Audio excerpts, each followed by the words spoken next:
Australia terasa seperti tempat paling aman di bumi, setidaknya dari segi geologi. Tidak ada mega gunung berapi, tidak ada patahan besar yang membelah kota, tidak ada peringatan gempa terus-menerus. Negara ini tampak kokoh dan tak tergoyahkan. Tapi menurut peta stres global terbaru dari Kerak Bumi, Australia justru merupakan salah satu daratan yang paling tertekan secara internal di seluruh planet ini. Memang belum bergetar atau retak, tapi diam-diam menyimpan energi seperti penggaris yang ditekuk dan siap patah. Untuk memahami kenapa hal ini sangat penting, bayangin kerak bumi seperti puzzle raksasa yang terdiri dari lempeng-lempeng bergerak yang disebut lempeng tektonik. Lempeng-lempeng ini mengapung di atas batuan yang lebih lunak di bawahnya dan saling dorong, narik, atau bergesekan satu sama lain. Di tempat lempeng-lempeng bertemu, gempa bumi dan gunung berapi memang masuk akal. Tapi stres tidak hanya berhenti di pinggiran, ia juga menyebar. Tekanan juga menumpuk di dalam lempeng, seperti tekanan yang menyebar di es beku saat kamu menekannya. Para ilmuwan memetakan lebih dari 100.000 pengukuran stres nyata dari sumur minyak, uji batuan, dan gempa bumi untuk melihat di mana bumi sedang mengalami tekanan paling besar saat ini. Ketika semua data itu digabungkan, peta tersebut menyala seperti tanda peringatan dan Australia menjadi sorotan. Hal ini mengejutkan para ilmuwan karena Australia terletak jauh dari batas lempeng yang biasanya berarti stabil. Namun alih-alih tenang, benua Australia justru terjepit dari berbagai arah oleh lempeng-lempeng di sekitarnya, terutama lempeng Pasifik dan Eurasia.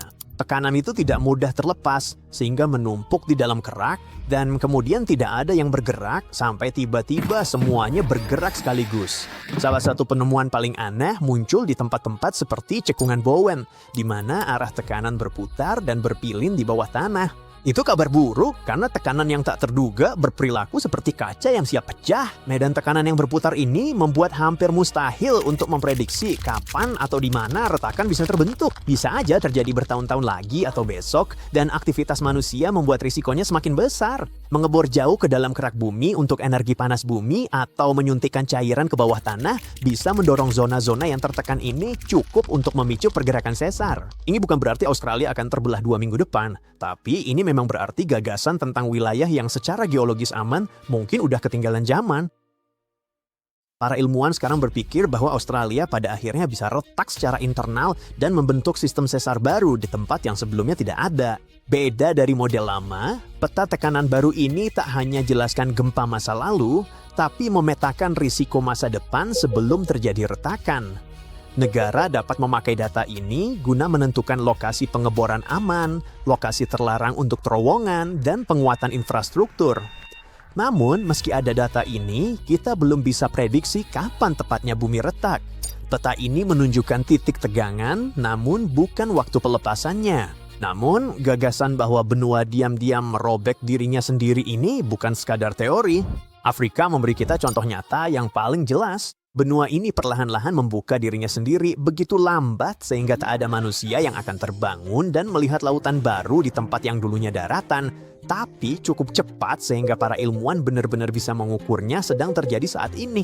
Jauh di bawah Afrika Timur, tanahnya meregang, menipis, dan terbelah seolah-olah benua itu sedang menarik napas dalam-dalam dan tak pernah benar-benar menghembuskannya.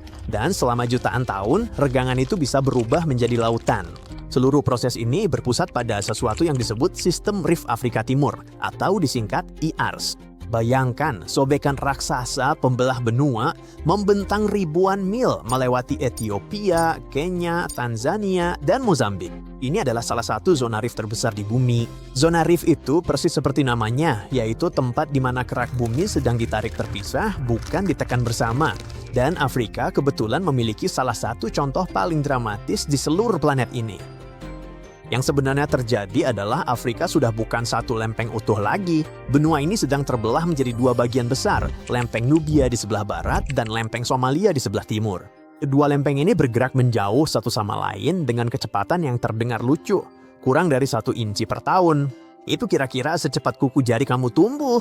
Tapi jika proses itu berlangsung jutaan tahun, tiba-tiba benua-benua tidak lagi terlihat begitu permanen. Pada tahun 2018, foto retakan raksasa di Kenya menjadi viral di internet. Judul-judul berita heboh menyatakan bahwa Afrika sedang terbelah 2 saat ini juga. Kelihatannya emang dramatis, tapi momen itu bukan berarti Afrika tiba-tiba pecah dalam semalam. Retakan itu lebih mirip riak di permukaan, tanda kecil secara lokal dari proses yang jauh lebih besar yang udah berlangsung sekitar 25 juta tahun. Jika kita melakukan perjalanan waktu 5 hingga 10 juta tahun lagi, mungkin terlihat kerak bumi menipis hingga air laut bisa masuk. Ketika atau jika itu terjadi, Afrika Timur perlahan-lahan akan terlepas dari sisa benua, dan sebuah cekungan samudera baru akan terbentuk di antara kedua lempeng tersebut. Afrika akan kehilangan bagian timur bahunya, dan peta dunia perlu diperbaharui secara besar-besaran. Meskipun terdengar aneh, sebenarnya itu hal yang sangat normal bagi bumi. Planet ini nggak pernah berhenti membentuk ulang dirinya sendiri, hanya aja prosesnya berjalan dalam rentang waktu yang begitu lambat, sehingga otak kita kesulitan memahaminya. Benua-benua yang kita kenal sekarang terasa kuno dan permanen, padahal sebenarnya itu hanya susunan sementara. Sekitar 138 juta tahun yang lalu, Amerika Selatan dan Afrika menyatu rapat seperti potongan puzzle. Kamu masih bisa melihatnya jika memperhatikan garis pantai mereka. Garisnya hampir benar-benar cocok. Afrika Timur yang perlahan menjauh akan menjadi babak berikutnya dalam kisah itu. Kisah Australia mungkin akan mengikuti jalur yang berbeda, tapi fisikanya tetap sama. Tekanan menumpuk, batuan menahan, lalu akhirnya batuan itu gagal. Dan tekanan tidak peduli dengan batas negara, kota, atau seberapa tenang permukaannya. Itulah sebabnya para ilmuwan sangat memperhatikan sesuatu yang disebut SH max, yaitu arah tekanan horizontal maksimum. Secara sederhana, ini memberitahu kita ke arah mana bumi menekan paling kuat di bawah tanah.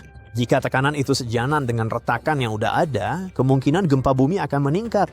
Jika tekanan itu memotong patahan lama, patahan baru bisa terbentuk. Turki adalah tempat lain di mana peta tekanan benar-benar memperingatkan bahaya. Negara ini berada di pertemuan lempeng tektonik Arab, Eurasia, dan Afrika. Ada juga lempeng Anatolia yang lebih kecil, tempat Turki berada. Dan lempeng ini terdorong ke barat seperti pasta gigi, bergesekan dengan patahan-patahan besar.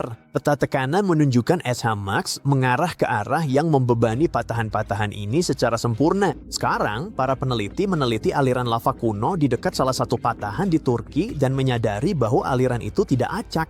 Lembaran lava dulunya mengalir mulus di atas tanah, mendingin menjadi batu padat, lalu perlahan-lahan terbelah seiring waktu seperti batang coklat yang dipatahkan. Itu memberi para ilmuwan gambaran langka dan jelas tentang bagaimana benua mengalami deformasi dari dalam keluar.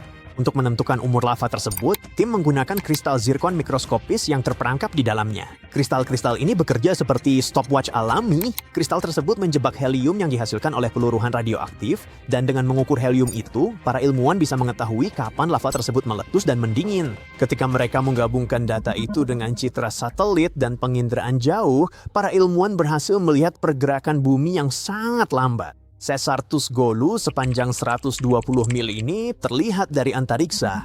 Bertahun-tahun, ilmuwan mengira sesar ini sama bahayanya dengan sesar Turki lain, di mana daratan bergeser menyamping.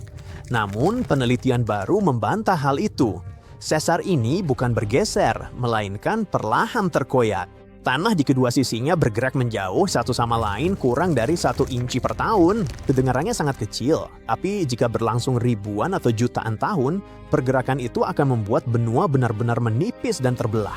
Dan karena sesar ini terletak di pertemuan 3 lempeng tektonik raksasa, dampaknya jauh melampaui Turki. Semua ini mengingatkan bahwa benua tidak hanya bertabrakan atau bergeser. Terkadang benua meregang hingga patah. Dan tempat yang tampak tenang mungkin berada di bawah tekanan tak terlihat. Sedikit demi sedikit, tahun demi tahun, mengubah peta sebelum guncangannya terasa.